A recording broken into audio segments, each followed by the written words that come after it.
DD साहब, आपको ये गालियां अगर देनी थी तो हुक्मरानों को देनी थी।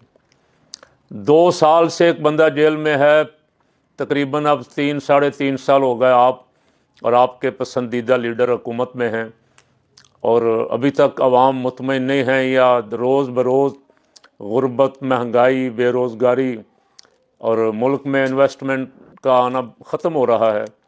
तो इस पे आपको, जिनको आप लाए थे उनको कान से पकड़ के कहना चाहिए था, चलो भाई।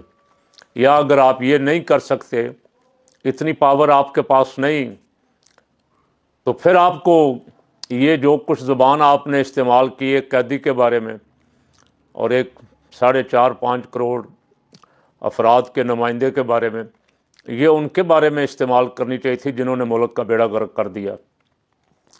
अब मेरी ज़ात को कोई गाली दे ले कोई फ़र्क नहीं पड़ता, मुझ पे कोई तनकीद कर ले कोई फ़र्क नहीं पड़ता।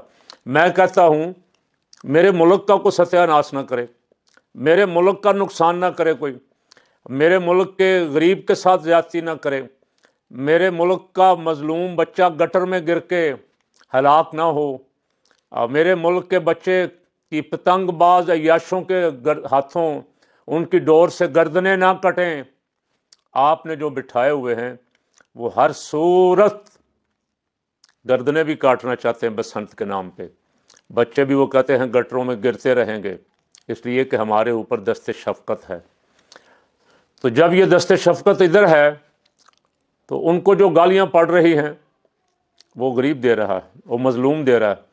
वो जिस रक्शे वाले का 2000 का, 5000 का, 15000 का चालान होता है वो दे रहा है, वो बद्दुआएं दे रहा है।